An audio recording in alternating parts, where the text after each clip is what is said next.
rising, loves. This is the altar spread for the collective. Today, you're going to crack up when I get to this.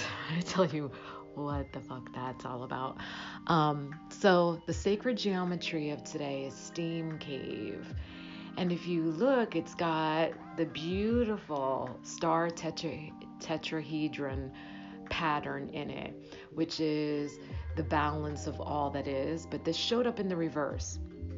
So normally the message of Steam Cave talks about that, going inward and connecting with all of the elemental energy within yourself and your human experience. But showing up in the reverse says you've become disconnected from this. So reconnect with all of the elemental energy that holds you, and it will actually impart wisdom and hold you through your human experience.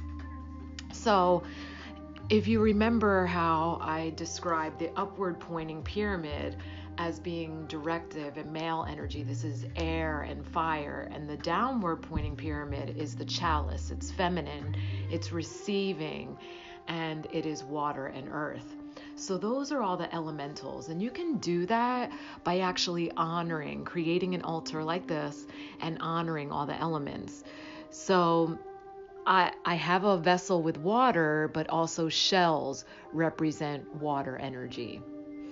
And then earth is represented by the stones, by the clay vessels, also by the crystals, the rock that's painted by my beautiful soul sister, the malachite, and this beautiful selenite candle holder. And then wind is represented by the feathers, also, that's it. I'm like, what else do I have to represent wind? My voice, my breath. And then the fire, of course, is the candles. That's the fire energy. And so when you honor all of the elements, you then are also honoring the divine parts of yourself, all of the little tiny bits, and you start to become more whole that way. And you also start to recognize other shadow aspects of yourself. And really, that's what supports you in the human experience. And so even reaching the greatest heights in meditation, you have to be grounded in that. I believe it was Jordan that posted yesterday that said something about you can't ascend. So many people are preoccupied with ascending, but don't have the first clue about grounding. And really, if you want to build a skyscraper, you have to have a strong foundation. And it's the same thing in the human experience. We are actually ascended beings and divine energy and spirit and source.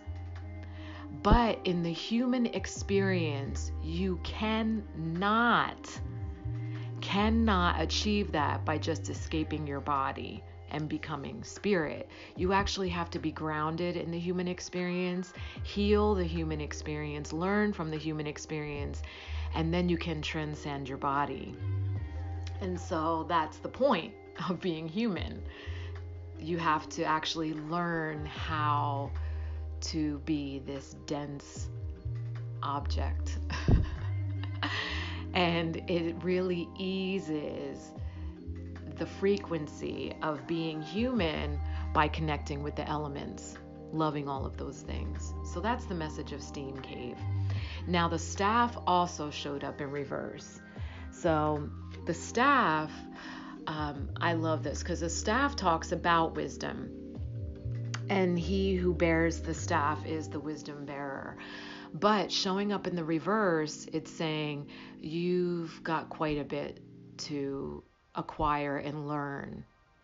And so it's telling you to pause and make sure that you are not claiming that you know something because your ego is so big and beautiful that you are actually laying down that belief of knowing.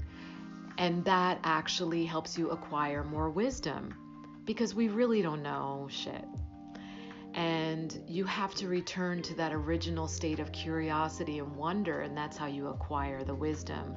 But also emptying the intellect and ego will help you actually conduit wisdom from higher realms.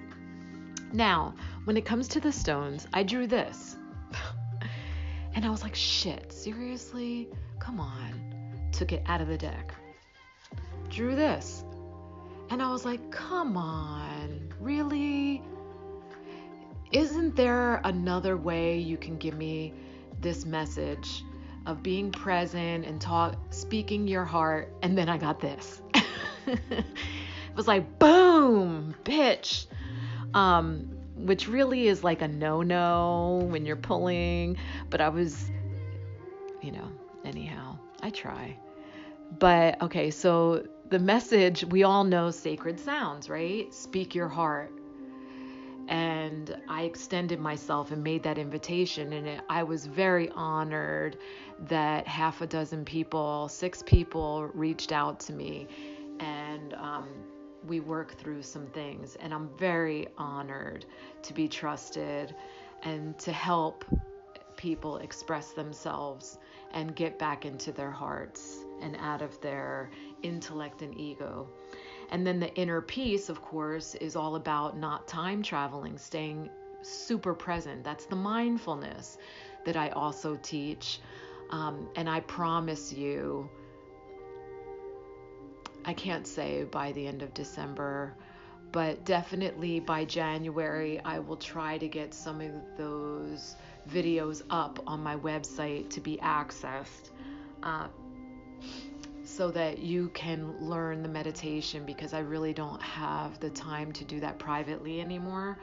And I really think that is the most transformative thing I do. And I still teach meditation at the studio. So for those that are local, Wednesday nights, come in and get that in. So barite actually brings the message of revelation. This is barite. It's a beautiful stone.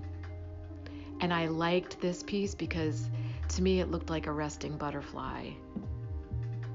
Doesn't it? It's this beautiful fan, but it kind of has like this butterfly-esque look to it. I love it. But barite is very powerful. Revelation, it brings the message saying something will be revealed to you.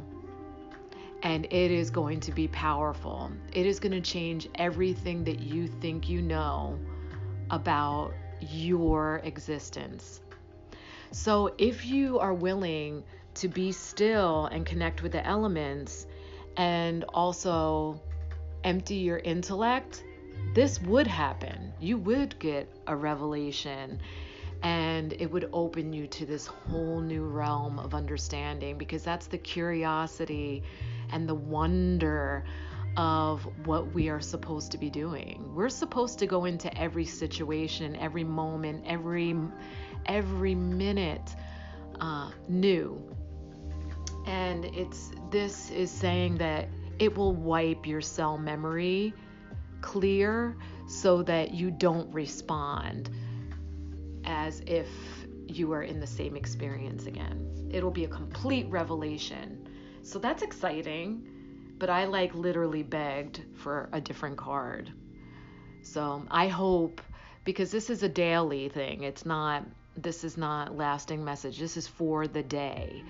And so I hope, give me some feedback. Let's see if I really drew that in, that people have revelations today. That would be amazing. So Kaitiaki, the guardian of Papatuanaku, talks about being the earth keeper, the guardian of earth, and being connected to earth actually helps you ascend, which is the same message. So these are actually very cohesive, and hopefully I didn't screw anything up by pulling these cards out of the deck. So you do have to speak your heart. Come on, that's like a give me every single day. Do it. And once you push yourself past the discomfort of doing it, if you're not used to it, it'll get easier and easier and easier. I promise you. And staying mindful also gets easier and easier and easier, because as you do that, you whittle down that monkey mind, because that voice isn't you. So it's like hitting backspace delete. And so the guardian of Papatuanaku is about honoring the elements that surround you, and also honoring every single thing that we share this earth space with. And so we are all one, and there are no others. So treating every single thing as an extension of you. That's what it means by saying there are no others. It doesn't mean, oh, you don't really exist, you're an illusion, so fuck off. I don't have to honor you. I don't have to take care of you. I don't have to love you. I'm just going to love on me. That's actually ego.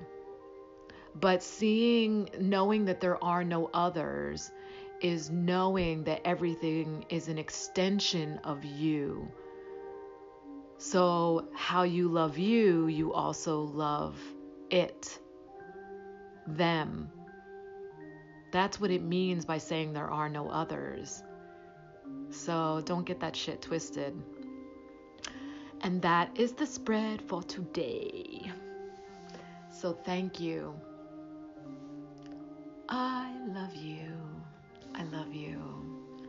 And I'm sorry. Please forgive me. Thank you.